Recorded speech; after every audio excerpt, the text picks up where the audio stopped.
Maharaj, Dandavad. Yeah. Dandavad. Dandavad, Maharaj. Dandavad, Maharaj. Dandavad, Maharaj. Dandavad.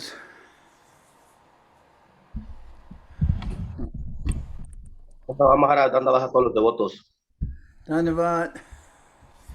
Dandavad, Maharaj. Dandavad. Saraswati, Devashis, and Ishanuga, and Krishna Mohini, and Purachandra, and also Falguni, and Rasarash, Tungarasa. Dandavad, Maharaj. Dandavad Pranam.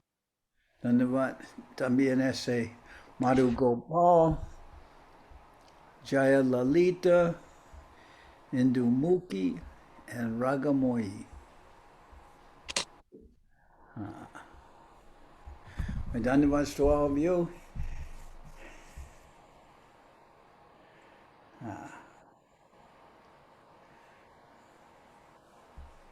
So is everyone well?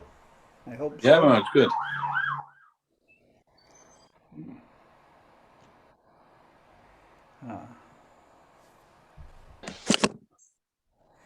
¿Cómo está usted, Maharaj? I'm well. Here in SoCal, it's Ekadasi today. I don't know about there in England. Tomorrow.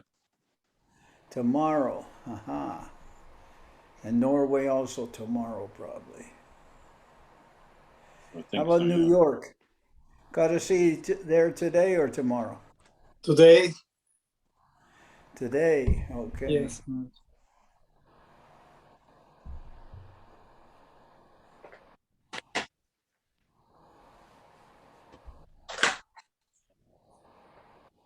Yeah.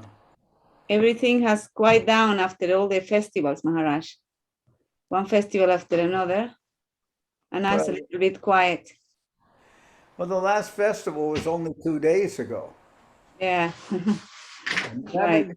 You haven't reached the end of the festivals either. Sunday is Bhakti Vinod Thakur's divine appearance, right? Is that correct? Yeah. Mm-hmm. And then Monday is Haridas Thakur's disappearance, right? Yeah. And it would seem a few days after that, we're coming up to Vishwarup Mahotsav, the Purnima. Yeah. Because in Navadip, the Chaturmasya is 4 months. So, for instance, there, the devotees don't cut their hair, but after 2 months, they cut their hair and shave on the Vishwarup Mahotsav. Yeah. So that's next week, but actually a few festivals still coming up, particularly Bhakti Vinod Thakur on Sunday. That'll be a program. Oh, Dhanavat Lavanyamoyi. Yeah. So Sunday, you'll have a program in Green Street? Yes, Maharaj, yes. And what will you do in West London on Saturday? We'll have the program. Today, Saturday is the appearance of Srila Jiva Goswami also. Oh, wow. And we have normally our Saturday program here. Plus we have the Prasad distribution as well. Sridhar Swami will be here. So we'll do a little program with whoever comes, and then we do also the Prasad distribution as well. And so you're open, the temples are open now? Yes. So back to normal now. we were thinking to change the prashan distribution for a different day, but Saturday is the day that many volunteers can come and help, and they really like helping doing that service. So we didn't want to if we don't do it on that day, then they will not come at all. Because they work What? all week. If you don't do what on that day? Have the festival on Saturday? The prashan distribution, they like to help with that. The local, The local volunteers. so So the we- Hindus, Gujarati devotees, and like that. Devotees, volunteer devotees. They're volunteers. They get to go and take darshan, maybe here a little bit here and there, and they do some service. Okay. And in London, is it still summer, or is it going into winter or autumn or fall? Or? Well, today's been quite warm actually, but the weather is, mad as always. So it should be going into autumn now, but it's still hanging on for a few days, a bit of sun, perhaps. Yeah, here it's been cool the last couple of days, but then we go in here in California in late September, October, we have what's called Indian summer, and Yeah. it gets hot. Usually gets hot again.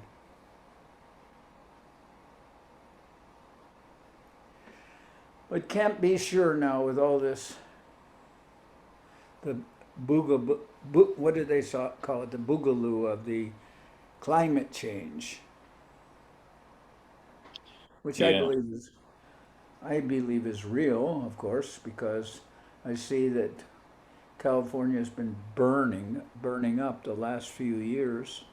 Yeah. Maybe last 4 or 5 years.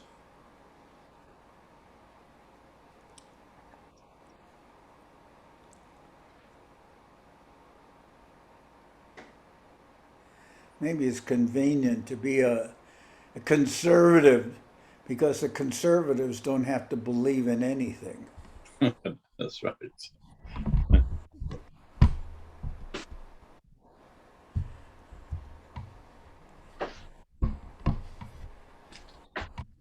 Bhaktivinoda Thakur, Maharaj. Pardon me? Bhaktivinoda Thakur. I mean, to me personally, he is like my all-time favorite hero. So, is there any particular anecdote that you might remember about him that it might be nice to bring to this point, now that we're going to celebrate on Sunday his appearance?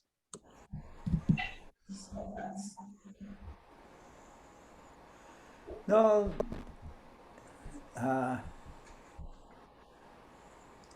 I think one of the things I remember is a comment of Guru Maharaj that what to do when one is in the offensive stage of chanting the holy name, of chanting Nama Parad. And we know that Namabas chanting, going back to conversation with Haridas Thakur in the, I believe it's in the assembly of persons in near to Panihati, I guess it is, where people were debating about the results of chanting the holy name. And some person said that it gives liberation, and other person said it will give one relief from all the results of sinful activities previously committed. But they were all debating that until Haridas Thakur entered, and then they asked Haridas Thakur to give his judgment or conclusion about this. And Haridas Thakur said, the liberation and the relief from all one's previous sins are byproducts of chanting the holy name. They come when one is chanting in the stage of Namabash. That is, one has not yet reached the level of chanting purely or with or the Shuddha Nam. But one, like the story of Ajamil, he called out to his son Narayan, and he obviously didn't do that with chanting the Shuddha Nam because he was just calling his son. But still, just the result of that Namabash, of calling out the name of Narayan, he was saved from the Yamadutas, by the Vishnu Dutas came with 4 hands and protected him. So then Bhakti, so Haridas Thakur says that just like before the sun has appeared on the horizon, the first rays of the sun scare away thieves who would come during the night, and also scare away evil spirits that come in the night. So the first a glimpse, or what we might call Namabash, chanting of the holy name, will give one liberation and also relief from the results of sinful activity. So Haridas Thakur said these are not the real results. And then one time Bhakti Vinod Thakur commented that, all right, we are not in the stage of chanting Shuddha Nam or the pure holy name, and we're not even many times, we're not in the level of chanting Namabash, but we are in the level of chanting Namaparad. I mean, we're making offense to the holy name. When somebody is initiated into the chanting of the holy name, they're given the list of offenses which one should avoid. And you can go through that list and say, oh, okay, I can try and avoid these offenses. Easier said than done, but still the last offense is that maintain. Okay. The last stuff. How are you? Okay. What's up now? Zoom? Yeah, to England. Okay. You know, Vishaka's coming here on Friday. Friday, not Sunday. No, not Friday. On Friday. I just received a phone call. Okay, great. All right. Okay. So the last offense, the 10th offense, is to maintain material attachments even after hearing so much about the glories of the holy name. That will be very hard to give up, many people say. So how can we advance to this level of chanting offenselessly the holy name? So then there's a story that's related by Srila Guru Maharaj, and he says, I don't know who's actually telling the story, but it's in the books of Srila Guru Maharaj, that Bhakti Vinod Thakur was one time traveling in the,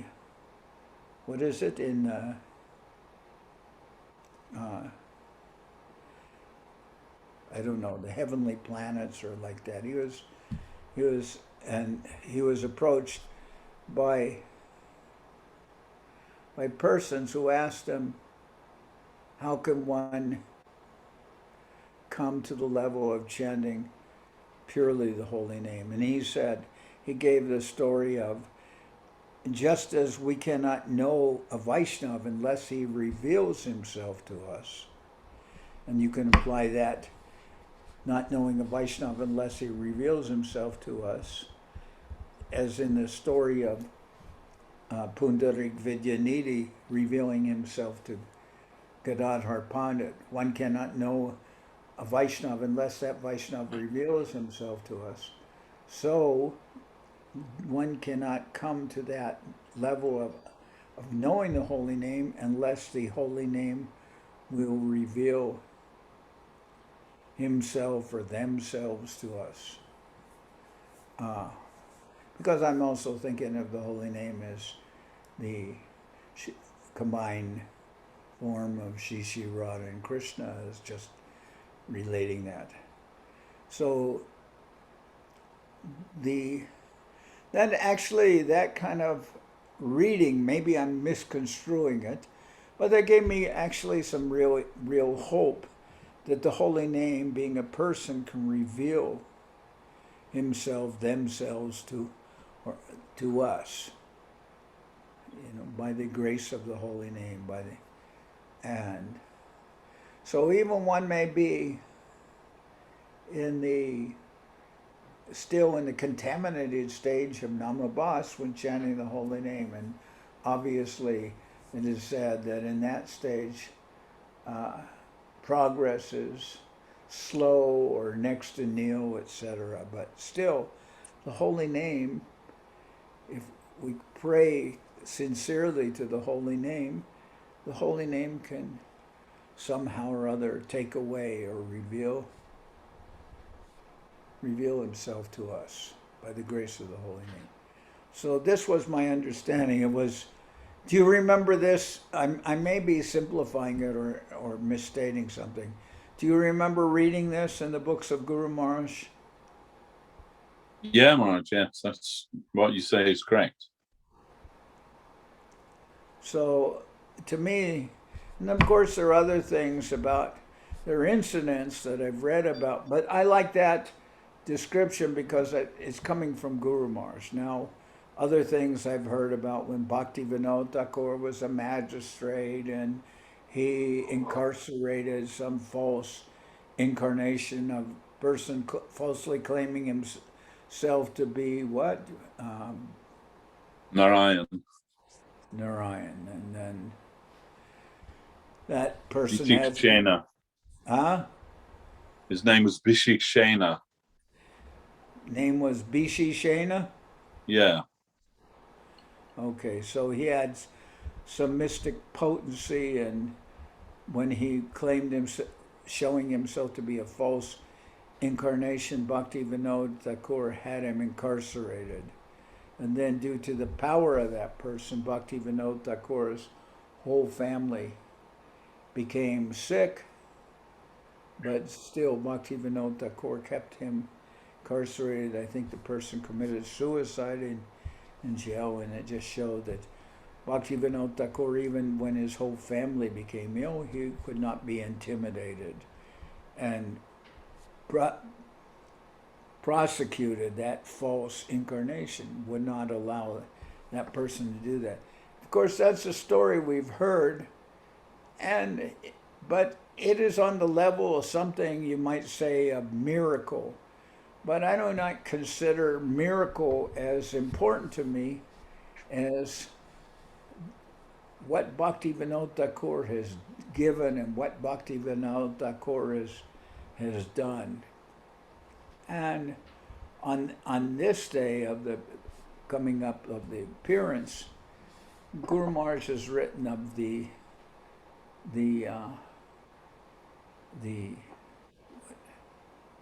well, actually, Guru Maharaj's writing about Bhakti Vinod Thakur was on the Varaha Dashikam, right? Or is it Varaha Dashikam or just the Varaha Pranati or something like that? Because I don't think the disappearance prayers, are they 10 or how many are there? I think it's, Bhakti Vinod Viraha Dasakam. It's Dasakam, yeah. Okay. So that was what caught the attention of Srila Bhakti Siddhanta Saraswati Thakur. And there it describes the contributions of Bhakti Vinod Thakur. Is that right? Yes. But is there also, there's also a panchakam, right, of the appearance of Bhaktivinoda Thakur, or is that, or am I mistaken? Because it could be the panchakam is in relationship with Saraswati Thakur. Not sure. I can't remember. I'd have to look. Okay. But it was the disappearance prayers of Bhaktivinoda Thakur where Guru Maharaj stated, everything is in the power of Bhaktivinoda Thakur to give to an aspiring soul, and he says, and he especially mentions about how Bhaktivinoda Thakur has given us Guru, and that Guru is Bhagavan Srila Bhaktisiddhanta Saraswati Thakur, because that is especially significant to us that Srila Bhakti, as Guru Maharaj has mentioned, and Govinda Maharaj has called him Bhagavan Srila Bhaktisiddhanta Saraswati Thakur, and really we know about Bhaktivinoda Thakur something that he operated within the conception of the Hindu society, where Srila Bhaktisiddhanta Saraswati Thakur, he made a revolutionary army to fight against Maya. So actually, as Bhaktisiddhanta Saraswati Thakur, who continued the work of Bhaktivinoda Thakur, wrote many commentaries on Bhaktivinoda Thakur, revived, actually, I think what is especially important is Guru Maharaj's pranam mantra about, I guess it's a pranam mantra of Bhaktivinoda Thakur. Let's see, as my memory is sometimes failing, I'll see if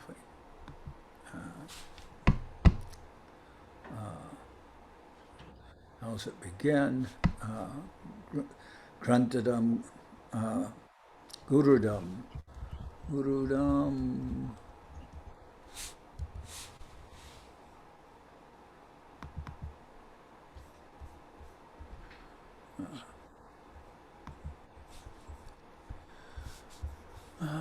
Where is it?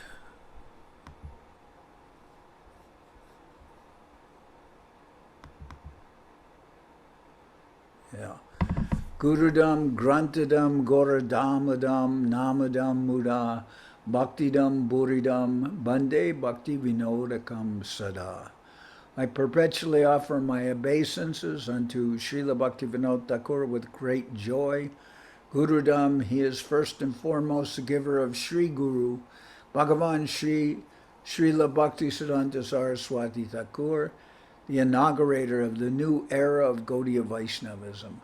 Grantadam, he is the author of numerous commentaries, treatises, articles, novels, and songbooks, which represent the condensed essence of revealed truth. Goradhamadam, he is the revealer of the abode of Sriman Mahaprabhu, which had become lost due to the course of time.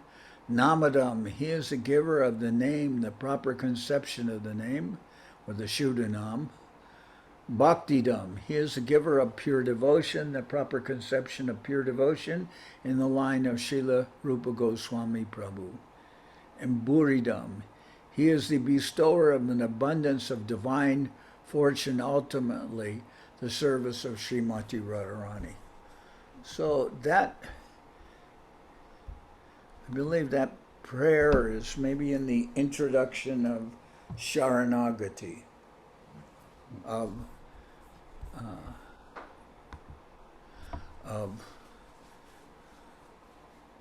the Sharanagati, given the, the translation or the presentation by Srila Guru Maharaj. He gives what he calls the Laghu Chandrika commentary on the Sharanagati. And really, The full commentary on Sharanagati is given in the Prapana Jivanamrita. Because in one sense, even in the Sharanagati, I believe in the Sharanagati comment, Guru Maharaj is saying, as I have said in Prapana Jivanamrita, and he makes reference to that. So that Prapana Jivanamrita, which really is a full explanation of the, we can say, or development of the theme of Sharanagati. That one time was Ban Maharaj. Ban Maharaj is actually learned and a famous commentator. He one time said that Srila Sridhar Maharaj has actually outdone all of us, because he has written Prapana Jivanamrita in Sanskrit itself and given the very beautiful explanations and everything, development in each of all the qualities of Sharanagati, reference to the scriptures, reference to the Lord and his devotees. I mean, it's a master work, Prapana Jivanamrita. And anyway, that is explaining the quality of surrender, Sharanagati. Of course, Bhaktivinoda Thakur wrote that about Sharanagati, but in particular, this verse of Gurudam Grantadam, this pranam of, would you call it a pranam? I believe so. Sounds like it, yeah. Huh? Yeah, I think so. A Bhaktivinoda Thakur, given by Guru Maharaj. Yeah. So, of course, we have Srila Bhaktivinoda Thakur's Divine Appearance Day coming up on Sunday. Special day. And the following day, right? Disappearance, is the following day the disappearance of Haridas Thakur? Yes, yeah.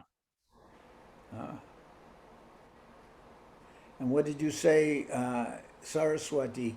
Saturday is what? The Appearance of Srila Jiva Goswami. on Saturday. So, what? Any other mentions on Saturday? Yeah, also Vaman Day, Vaman Dwadashi. Vaman Dwadasi.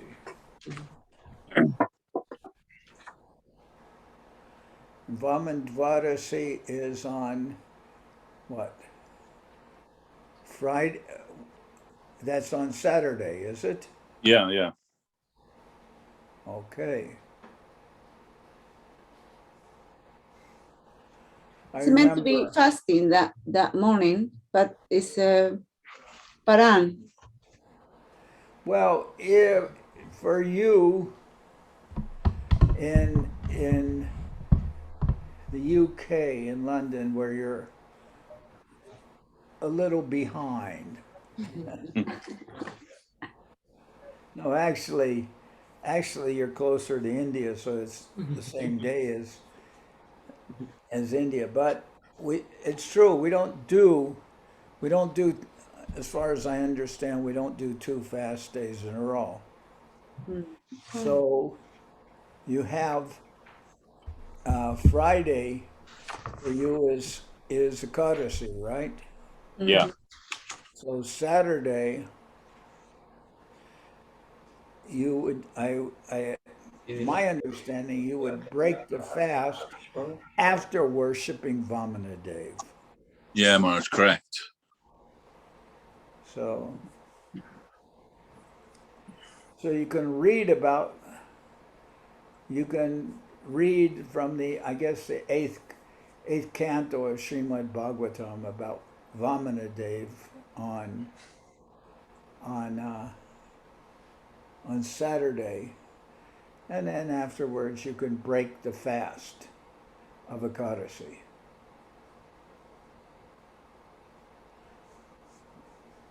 Or you can worship, or just worship Vamana. Is it Vamana Dwadasi? Is that what it is? Yeah.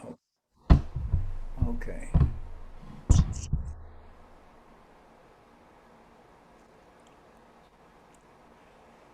It's interesting because what was it? Originally, Govinda Maharaj's appearance place was known as, what is it? Brahmanpur, right? Yeah. And later it became Vamanpur, Yeah. right? Yeah. So they're very close. Brahman and Vaman, I don't know, somehow. Vaman is the Lord appearing as a dwarf Brahman, but very beautiful. Not that I'm implying that dwarfs aren't beautiful, but this dwarf in particular was very beautiful. So look, so many festivals, days coming up. Ekadasi on Friday. Saturday, Vaman Dvarasi and the appearance of, is it the appearance of Jiva Goswami? Yeah. Appearance. Yes. And then Sunday, you have Bhakti Vinod Thakur, divine appearance. And then Monday, you have Haridas Thakur's disappearance. And Saraswati, she said, oh, now most of the festivals are over. How do you call that? Friday, Saturday, Sunday, and Monday. Most of the festivals are over. What would you say to that?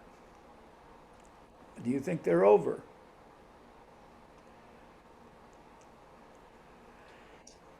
She had to step out for a minute. Huh? She had to step out the room for a minute. Oh. But Overwhelmed by festivals. to start preparing for the festival.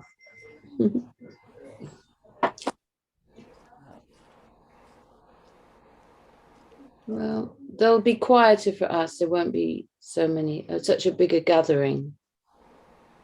Saturday maybe, but Won't be that big a gathering? no, because What the do you mean? schools.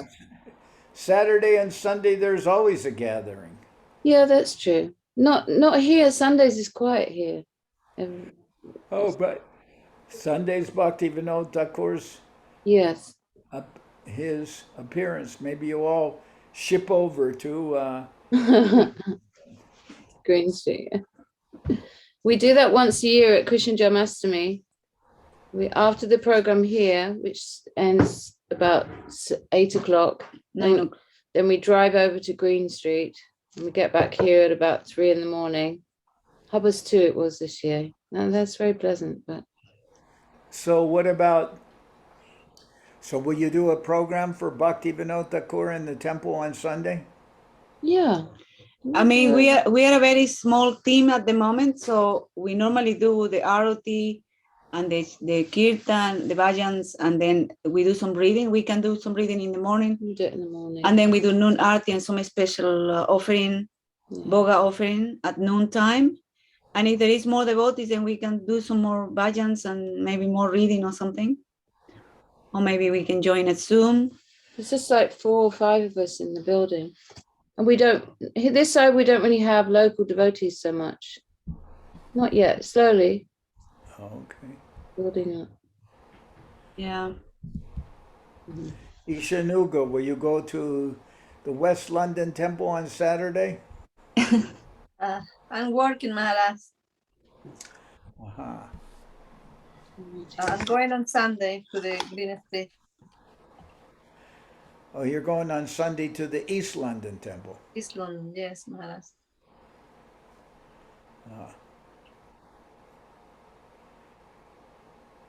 Maharaj, this is the Saturday is the appearances day of the Sri Bamanadev. Huh? Este sábado también es la aparición de Sri Bamanadev. Sí, ya Maharaj habló. Today, Saturday is the appearance of Vamanadev. I just Sí, spoke Maharaj. about. Sí, Yeah, Maharaj. I just spoke about that. Actually, with Govinda Maharaj one time, it was the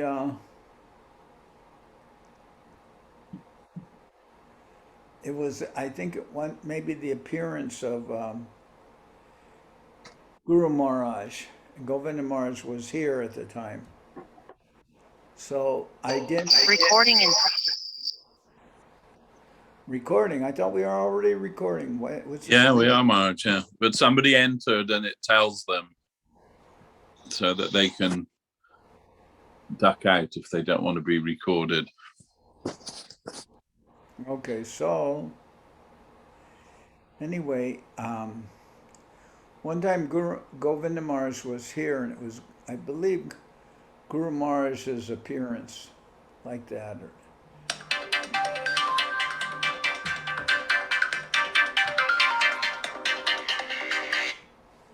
Hello?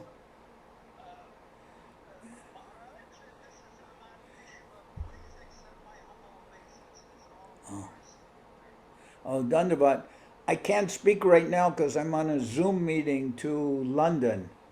Can you call me in a couple hours?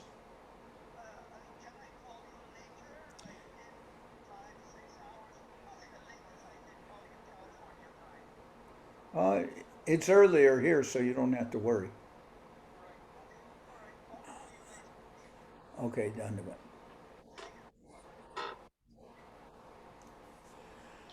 So, one time when Govinda Maharaj was here, and it was Guru Maharaj's appearance, I believe, so I didn't serve out any prasadam. We didn't serve out prasadam at midday, so Govinda Maharaj asked, "Why aren't you serving prasadam?" And I said, "Well, it's Guru Maharaj's appearance day." And then Govinda Maharaj said, "Well, on the appearance day of Bhakti Vinod Thakur, Srila Bhakti Siddhanta Saraswati Thakur, he served prasadam from 8 in the morning onwards." So then Govinda Maharaj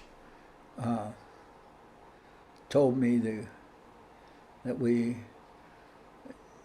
should serve prasadam. So I did, of course. And then when it was one of the avatars appearance day, I don't know if it was Vaman Dwadasi or if it was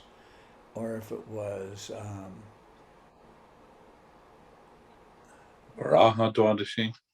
yeah. Anyway, I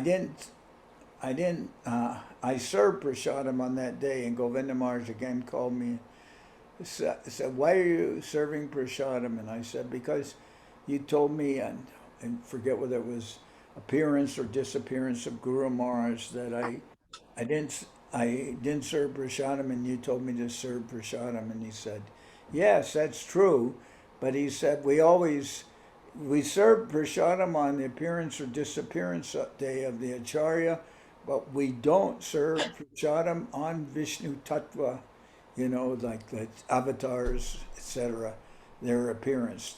We don't serve prasadam till at least midday. So of course, I lost on both counts. I lost on the count of not serving prasadam on the appearance or disappearance day of whichever it was, of Guru Maharaj, and then I also lost for serving prasadam on the day of the avatar appearance.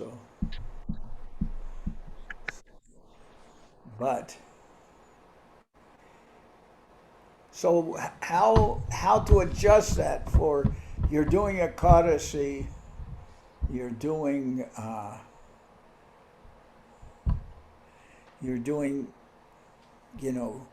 taking anukalpa on on Ekadasi. But I guess technically that counts as a fast, and then the next day you observe Vaman Dwadasi and then take prasadam after doing the worship of Vamanadev. Anyway, I'm not really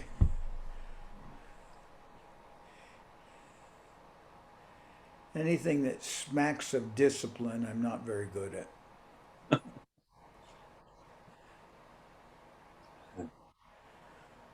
Who's that behind you, Saraswati? Ananta Govinda. Ananta Govinda. How come he's staying so far away?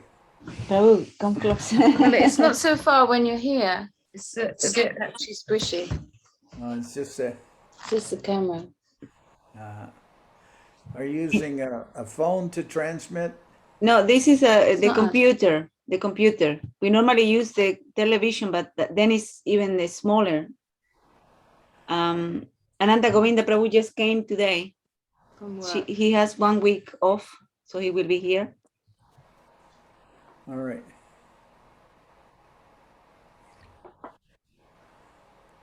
What are you typing, Falguni?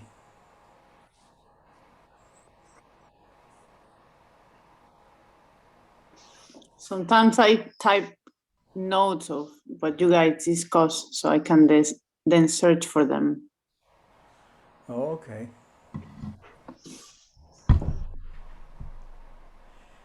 And Krishna Mohini, you're in Spain?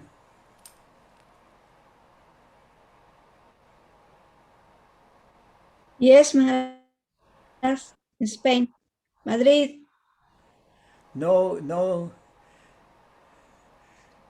Shama Sundari and no Subhadra and no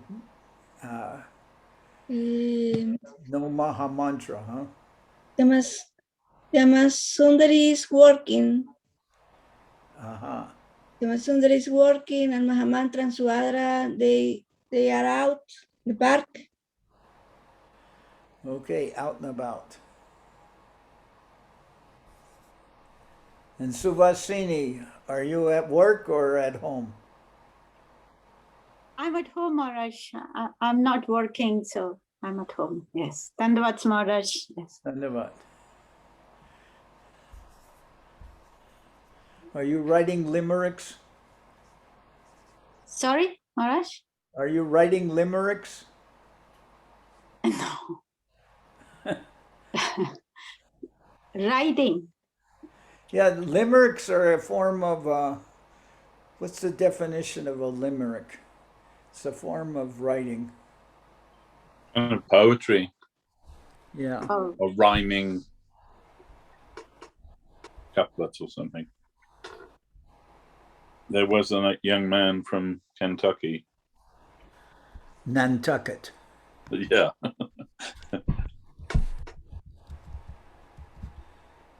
Limerick. A humorous, frequently bawdy verse of 3 long and 2 short lines, rhyming AABBA, popularized by Edward Lear. I don't think it has anything at all to do with the place Limerick in Ireland. Uh-huh. Why is the town called Limerick, though? Or why are the poetry, better would probably be, why is the poetry called Limerick? Is it from there? Don't think so, no. Okay. Okay. Maharaj, ayer hubo Harinam con Vichaka Didi y Chinmoy en Tijuana. Hubo Harinam con la Asociación de los Devotos de Visita y con Vichaka Didi. Okay, he said that yesterday they had big Harinam in Tijuana. Madhu Gopal was in Tijuana, and Chinmoy Dev was there with Vishaka, and they did Harinam in Tijuana. And now I understand that Vishaka will be here on the 18th. Vishaka has been traveling quite a bit. Yeah.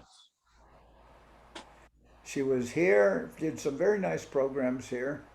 Then I think she went to, from here, I'm not sure exactly where she went. She's been actually moving about. Yeah, I think she went to Salt Lake City and then Tijuana. Okay.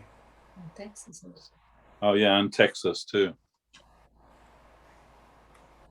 Yeah. And then after she's here a little while, I think she's going back for a little while to get the preaching going in Texas. They have a new center there. Mm. So she's been traveling around. She's actually quite intrepid. Yeah. So Maharaj, just I know it's not very transcendental, but the link between the poem, the Limerick poem, and the town of Limerick in Ireland, I've just found is that it's suggested that it may have been originally Irish soldiers' songs, which always had the chorus, "Will you come up to Limerick?" in them. And then they would add their own verses, and the chorus was always, "Will you come up to Limerick?" And from that, that type of rhyme became known as a limerick.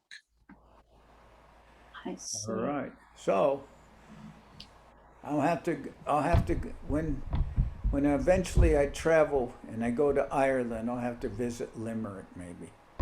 Is Limerick near you, Suvasini? It's not very near Maharaj. It's about 3.5 hours drive from here, actually. Okay. Is it so far through there? How far is Dublin from where you are? Dublin is about 2 hours from, yeah. 2 hours from. Is Limerick going in the same direction as Dublin? No. Limerick is southwest, actually. The Dublin, we are south of Dublin on the east. Dublin is on the east coast, so we are just below Dublin on the east coast, and Limerick is more on the southwest, actually. But you can go directly from Dublin to Limerick, and that also will be around that 3 hours time from, yeah. Wow, sounds. And where is it that you live? I live in Wexford, Maharaj, Wexford. Is it anywhere near the ocean? Yes, it is right on the coast, east on the coast, yeah. A small town on the coast, the east coast. Oh, okay. But the ocean is actually the western, that side is, you have to go to the west. I don't know who lives there, Galway or somebody. So you can go to the Atlantic. So. And now, are you an Irish citizen? No, not yet, Maharaj. I'm thinking of applying for it, actually. My husband and my son, they are Irish, actually. I've been here for 15 years. I'm eligible to apply, but somehow I didn't feel like doing it. But now I'm more thinking about doing it now. So, is your husband from Ireland or from India? No, he's from India. We are from South India, actually.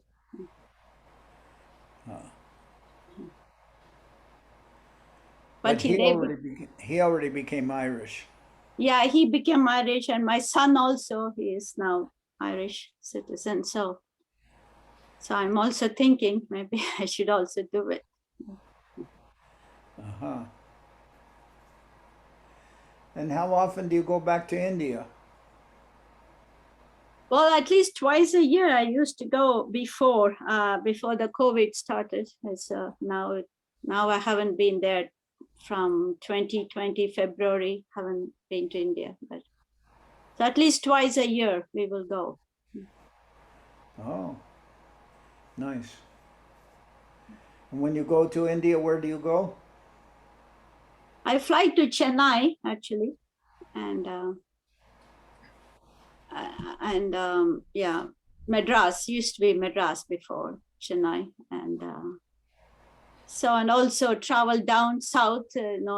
My place, my hometown is actually even further south of Chennai. It's But it's in Tamil Nadu. yeah, it's all in Tamil Nadu. Yeah.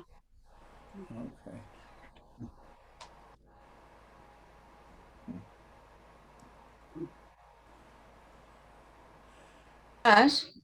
Maharaj, sorry, Yeah.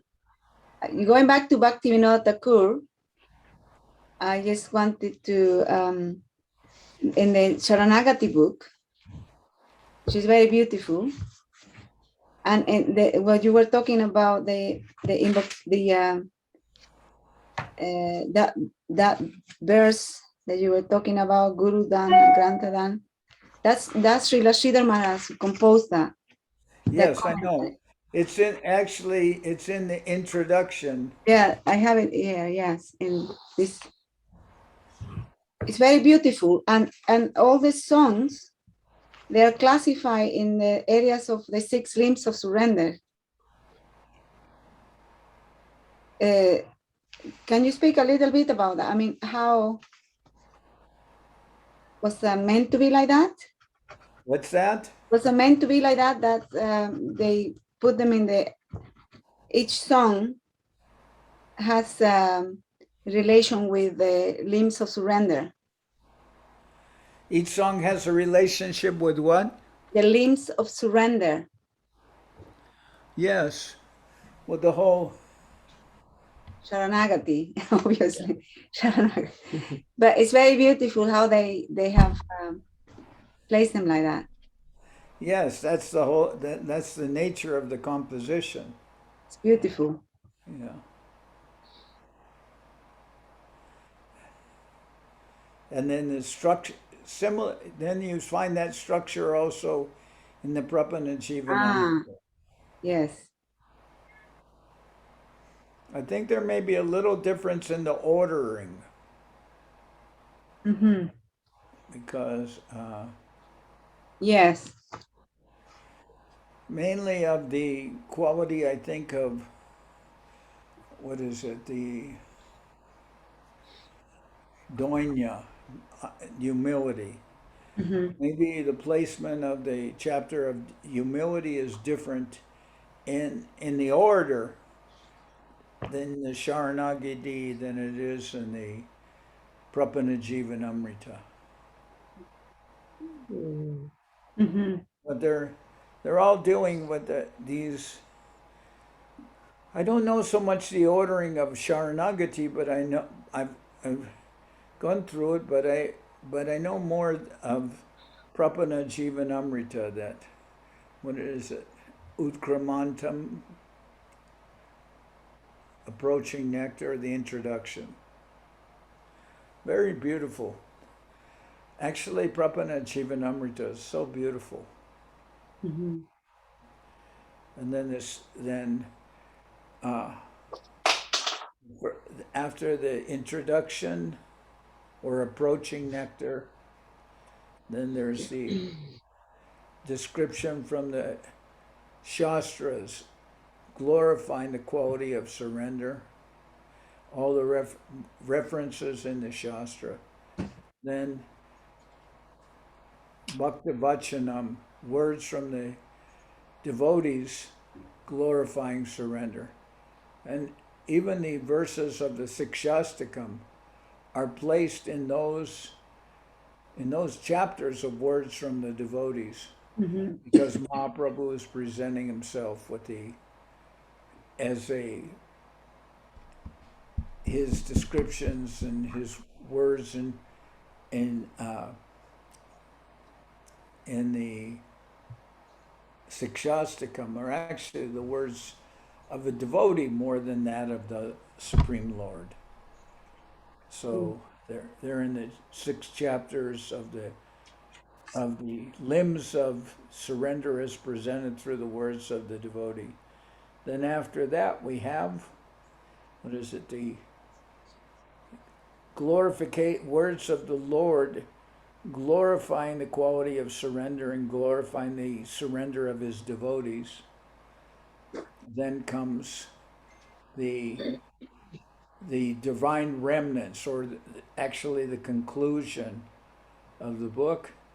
And then there is the qualities of the gems, different compositions of Srila Guru Maharaj, which are included in with that book of Prapana Jivanamrita. But it's, I mean, the works of Srila Sridhar Maharaj, they're very, I mean, they're in the position of divine Shastra. Very. And you've made that available in Spanish, Maharaj, right? Yes. It's so beautiful. Also, the translation is very beautiful.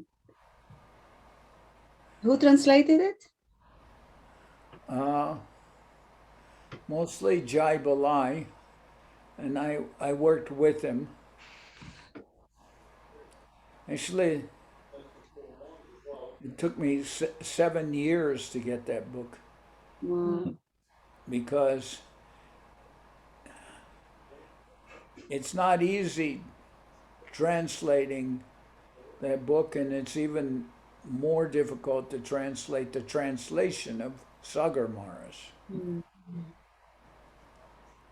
But I will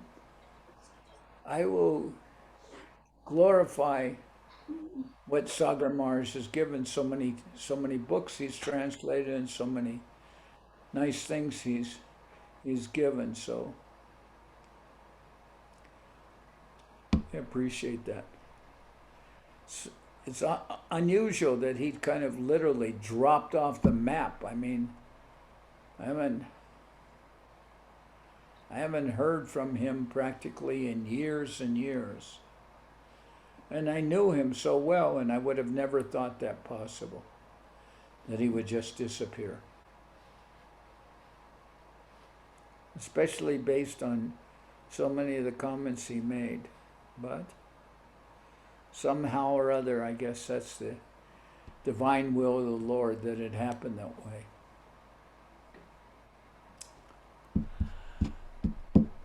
Maharaj, I'm going back to the 6 limbs of surrender. It says that the Goptritve Varanam is the complete embodiment, and the other ones are the 5 aspects. The 5 aspects are limbs. Could you expand a little bit on that? Can you explain a little bit more on that? What is the meaning of?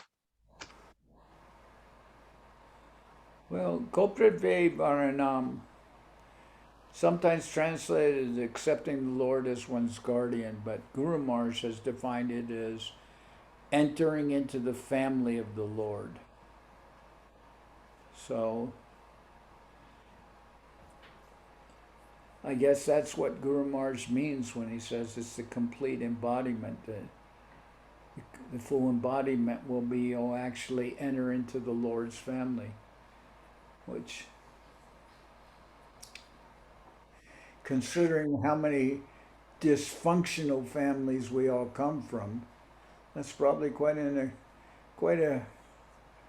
something very special to enter into the family of the Lord. Of course, maybe I'm being unfair to others by speaking about their dysfunctional families. Maybe somebody would strongly object. My family was not dysfunctional. Then I would have to say, oh, please forgive me for that comment. I'm just generalizing. I thought maybe, considering many families, it would be, we could generalize and say dysfunctional, but not all families are dysfunctional. I'm sure some persons could say, my family was very loving and very wonderful, not dysfunctional at all. So,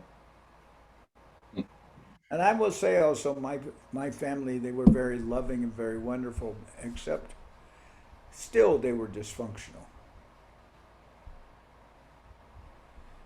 As my mother said to me, we hardly recognize you. You don't become angry like the rest of us.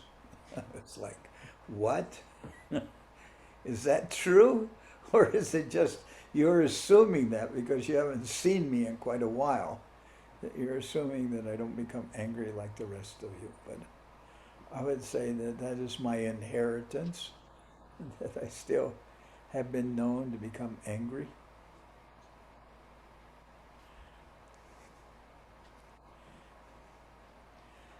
So many persons here, they could probably say, my family was not dysfunctional. Is it not? I don't know. I think my family wrote the book on dysfunctional.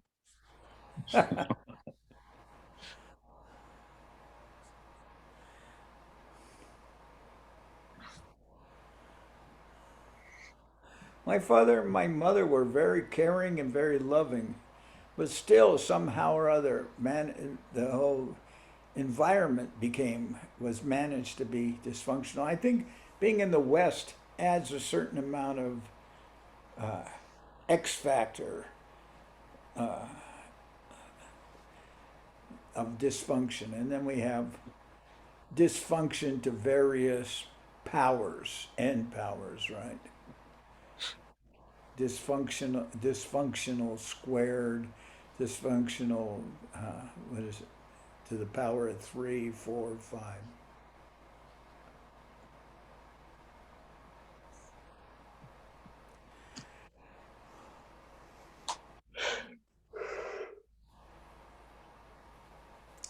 Well,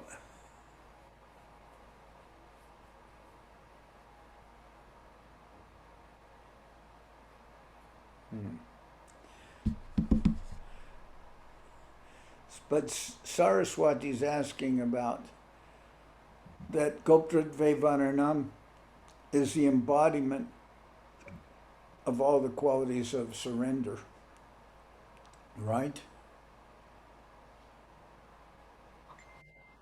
What Guru Maharaj, Guru Maharaj, it's Gurudev is saying here in this is the editor's note of the Sharanagati book. Well, I can understand that if you're actually being able to enter into the family of the Lord, one would think that one has become somewhat now got to the level of having these other qualities so that one can come into the family of the Lord, that is humility, accepting everything favorable for the service of the Lord, rejecting everything unfavorable, to feel oneself to be protected by the Lord, and utilizing body, words, mind, everything in the service of the Lord. One would think that in order to enter into the Lord's family, you must have already come to the level of embodying all these different qualities. Otherwise, how would you enter into the family of the Lord? But what can I say about this? And anything I say about this will be speculative. Do you remember that word? You're speculating, Prabhu.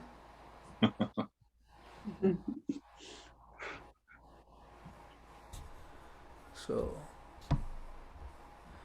but in this case, I think I can speculate a little bit. That in order to enter into the Lord's family, you must have developed these other qualities. Otherwise, how would you get in? How would you get in, right? How would you be able to enter into the Lord's family? Who's Sri Uddhav Das? Maharaj, Yes. Entering the family of the Lord, does it mean to enter the family of the Lord's devotees, or in which level it is? Yeah, I would assume so. What I would is assume so, because after entering the family of the Lord's family would be his devotees. I would consider.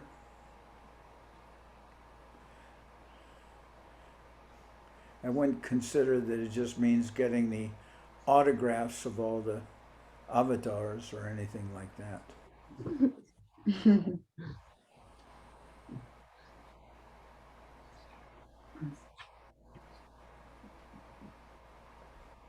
Ishanuga sits like your mum, huh? That pose, is that a bit like your mum? Maharaj, another question, please. Hello. What's that? Another comment, if you can help me out on this one.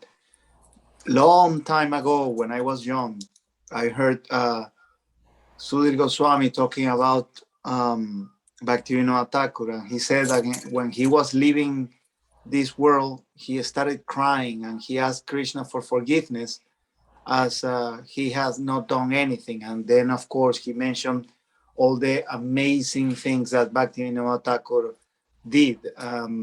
Well, not all of them, but a lot. And I was very impressed by that comment, but I never read about that again. I never found that anecdote or anything similar to that. So I would like to know if you have any knowledge about this pastime. No, because actually some of these books that give all this more detail of the life of Bhaktivinoda Thakur, etc., I never really, I haven't come across what you're talking.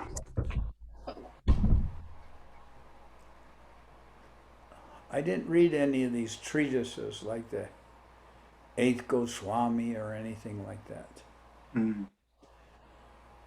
So I don't know about those. I hadn't read that. But Bhaktivinoda Thakur when he's retiring from this world. Did anyone else, has anybody else heard or read that? No.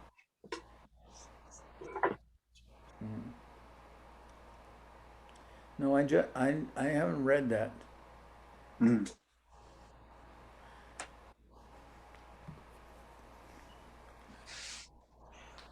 Oh. Does anyone have the link for this translation of this book in Spanish that you did? Which book? I have a copy here for you. A physical one? Yeah. Great. Show it. You can show. Which, el de Prabhupada Jivanamrita. Trae el Prabhupada Jivanamrita que está aquí en el nuevo librero, por favor. Okay. Then save it for me. Yeah. It's really beautiful. Yes, I just finished reading the Saranagati, and I think the feelings of the songs, they are all express this feeling or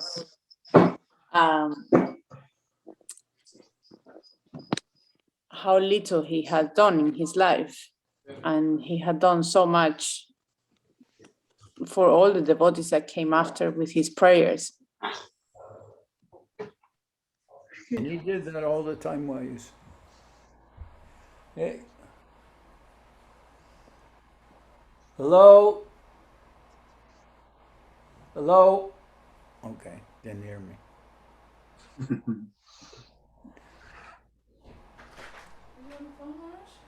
No, I'm doing the London Zoom because I didn't do it yesterday. What's that? I can come back later. What do you need? I was just going to ask you if you'd asked Dina Bandhu about doing the Artik for Vaidehi tonight.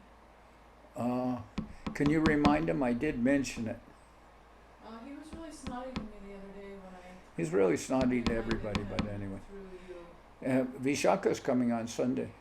Nice. Okay. All right, I'll go, when I'm done with this, I'll go talk to him. But it's not just the arti, it's the whole list of things there. Well, she asked me to do the reading and the kirtan, so I can do that, but if he can do the Artik, that would be great. Either that or we'll find someone else. Maybe we could ask Haripriya. But I'll see about it after I'm done. All right. We found the book. It's here. Yeah. Very beautiful. Mhm.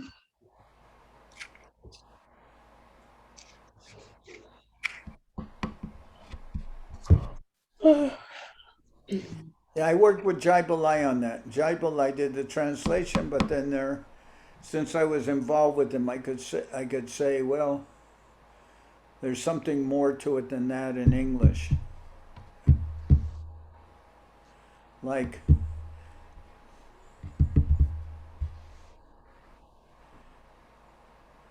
but anyway,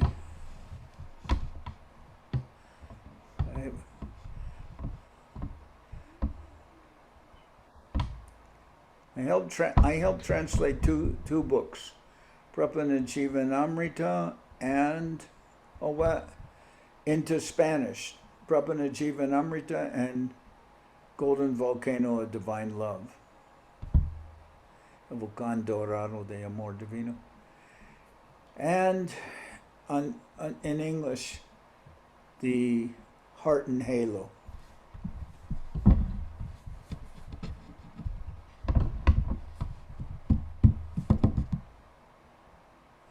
I've been trying to think of maybe working on another book, because the advantage of working in Spanish is that you can make things, as opposed to English. I mean, they're already done in English, of course, but in Spanish could make them more easy to understand, because some of the English is overly complicated.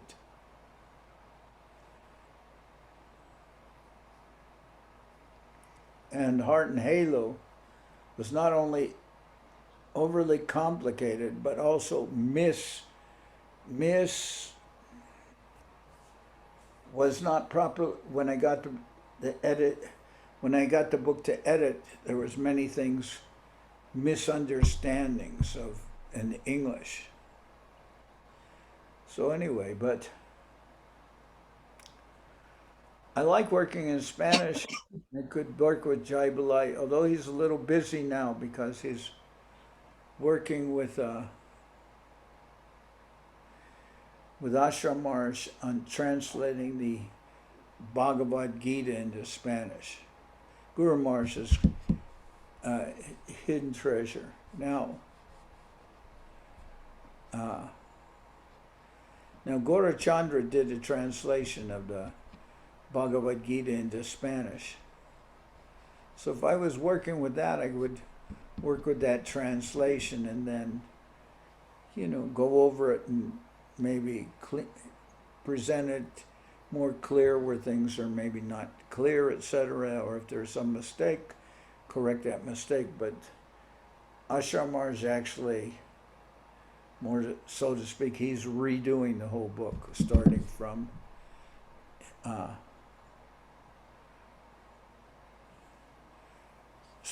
from practically the Sanskrit and Bengalis, practically going back to that. So,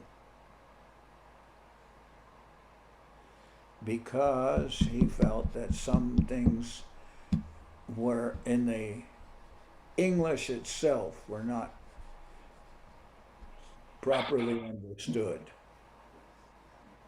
So that also existed in Prabhupada and Jivanamrita. So those things could be corrected in the Spanish. And incidentally, it took me 7 years to do that book because it was kind of, what's that statement they have? Something about an enigma. What is that? What's that saying? Do you know that? Yeah, it's description of Russia, isn't it? Yes. Maybe by Churchill. I think it was Churchill. It's a conundrum wrapped in an enigma or something like that. I don't know. You remember what it is? To see now, Russia.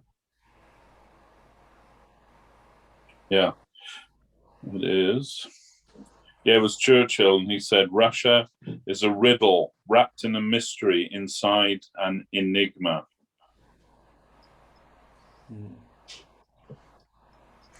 Kind of reminds you of those Russian dolls.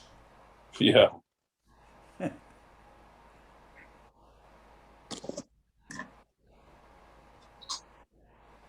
Maharaj, the translation of the Gita was done mainly by Bhuvana Moham. What was Tapas Maharaj? Uh-huh.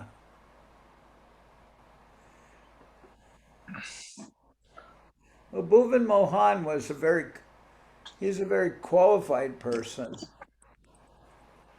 But to translate some of the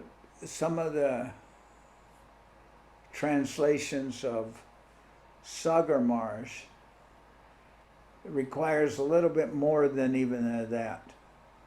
You have to, I mean, what is that? A riddle, what's the description again? A riddle wrapped in a mystery inside an enigma. Yeah, so the translations, some of the translations are a little more complicated than that. That rather seems to me to oversimplify it.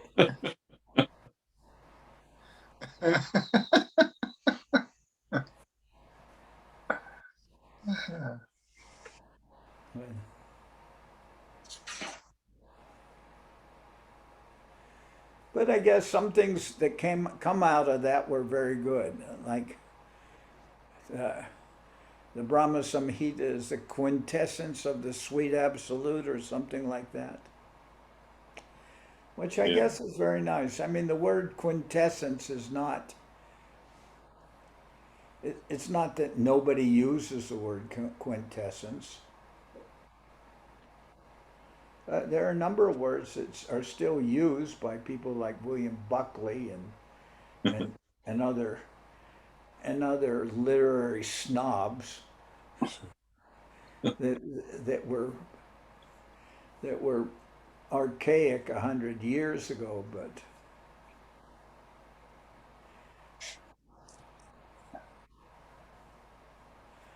but I asked the Sagar Mars what is quintessence of the, oh no, it wasn't quintessence of the sweet ups. He referred to the quintessence of divine elixirs. Quintessence of divine elixirs. So not only do you have the word quintessence, which is still may be used today, I don't know how much the word elixirs would be used. Right. But quintessence of divine elixirs, I did ask Sagar Mars, what does that mean? Does that mean a fifth of Scotch? Because a quintessence referred to a fifth, and divine elixirs might be, Scotch might be a divine elixir, or, well, maybe at least an elixir not so divine, but. And for suggesting quintessence of divine elixirs was a fifth of Scotch, I was called a barbaric American. And it is true, we are barbaric.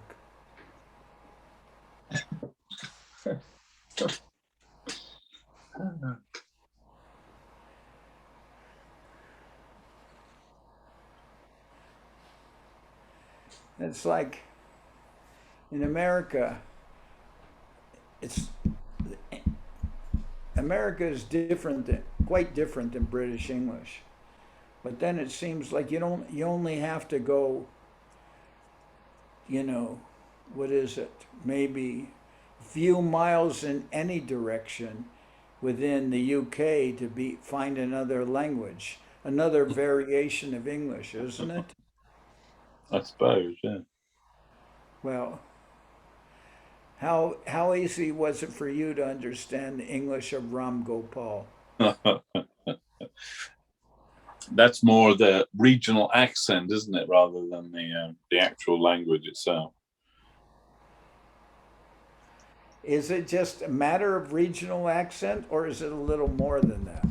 Well, yeah, I mean, there are some terms that are used in different parts of the country that are unique to that area, let's say.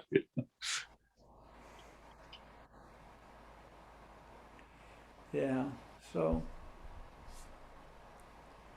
anyway, I was thinking which book would be nice to translate into Spanish now, and I thought, I was thinking maybe another book like that could maybe defy translation a little bit would be the Brahma-Samhita. That one is already done, Maharaj. Huh? It's already done. In Spanish? Yeah. Who did it? In Venezuela, they did it. Let me show you.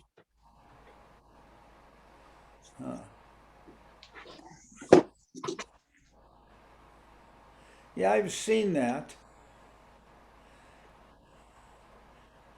La quinta esencia de la hermosa realidad. That's what it says. Yeah, so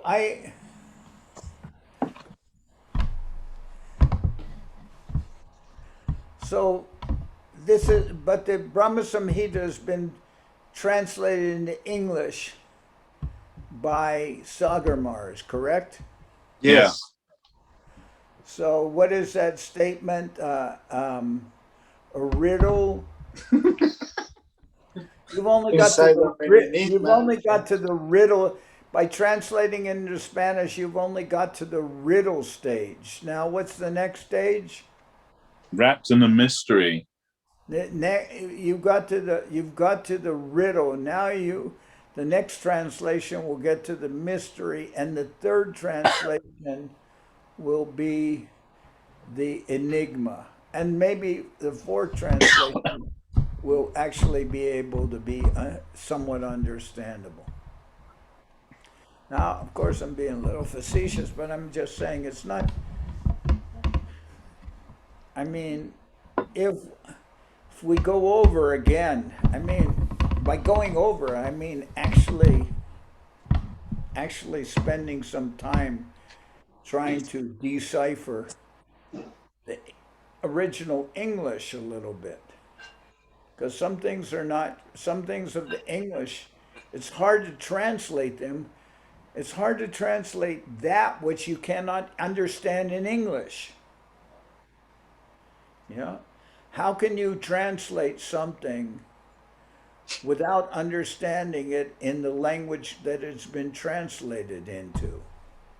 Now, I can say that I've read different books translated, and I can't say that I understand all of them. That's why it took years and years to do the Prabhupada Jivanamrita. Now you see Ashram Maharaj, of course, he wants his, very, very kindly, he's reinventing the wheel by translating the Bhagavad Gita of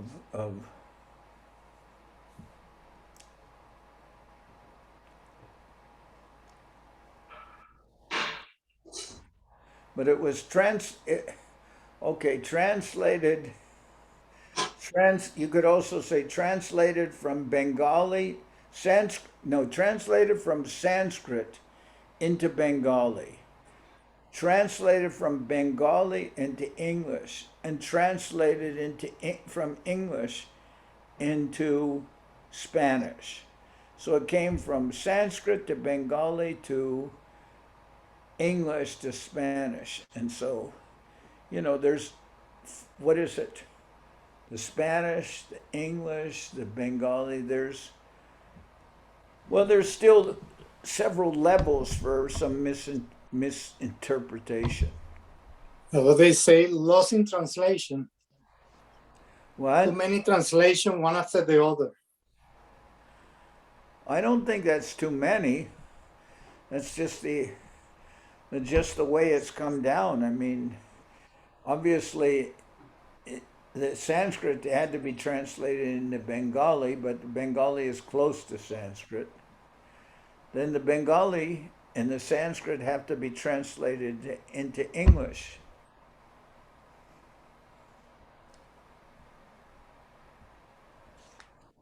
Anyway, it's if you think that Spanish translation of Brahma-Samhita is complete, we can do something else. Maharaj, I think always coming from a higher source is going to be always for the benefit of the people. Like we have heard, like there were many translations of Bhagavad Gita before Srila Prabhupada did it, but when he did it, many devotees came to be in the Western world. So I think that if that is going to make devotees, it's all good, of course. I don't know. I mean, who I am nowhere. Okay, well, we'll see. I have to give it some thought about which book.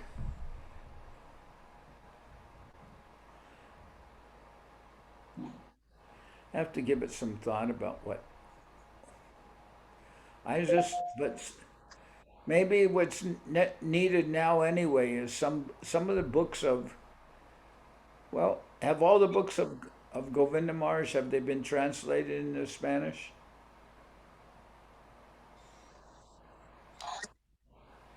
Affectionate Guidance, Divine Guidance, are they all available in Spanish? Yes, yes, the Affectionate Guidance is translated. The Guía Divina, I think this one was done in Mexico. Uh-huh. I think this one was done in Mexico. And yeah, this one was done also. This one we did in Venezuela too. This is the La Guía del Afecto, the Affectionate Guidance. Raj, what's your favorite book? Or not your favorite book, but which book do you think is especially noteworthy? But to translate into Spanish? Yeah.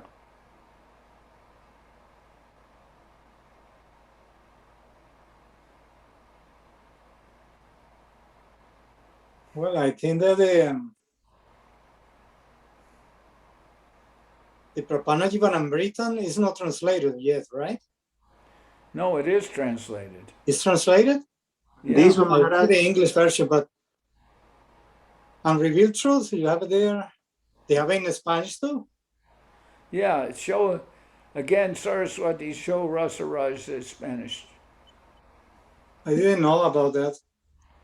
Okay. The things in the translation, sometimes it's like you have to translate like feelings too. Sometimes it's not like it just translate a word into something. It's like most of the feeling of the author in another language. So if that is kept, that will be all right. That will be fine. When? Like, for example, the word rasa doesn't have like a translation itself in English or Spanish. So sometimes you have to find a word that they can have that feeling. Well, we worked 7 years on the Prapana Jivanamrita, so it became a little bit digestible. What about this one? Revealed Truth.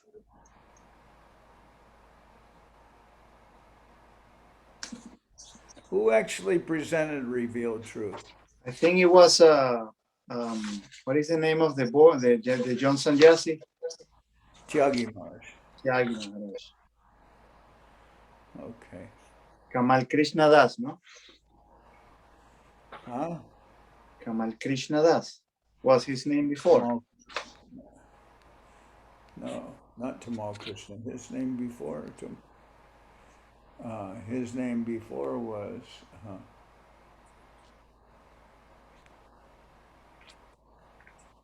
his name is Kamal Tyagi. That's his sannyas name.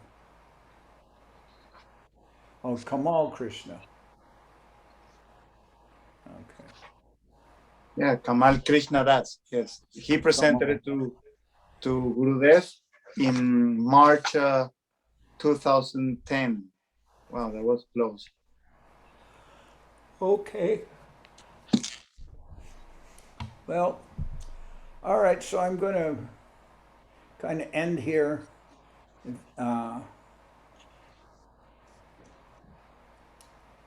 Actually, the Prapana Jivanamrita, we also in part of the translation we used several different persons help originally. One was Praneshwari. Another one was one boy named Mahaprabhu in Costa Rica. Then I think that Mahaprabhu became a sannyasi. I don't know if he's still around, but it's because I'm kind of separated from ISKCON. Long time.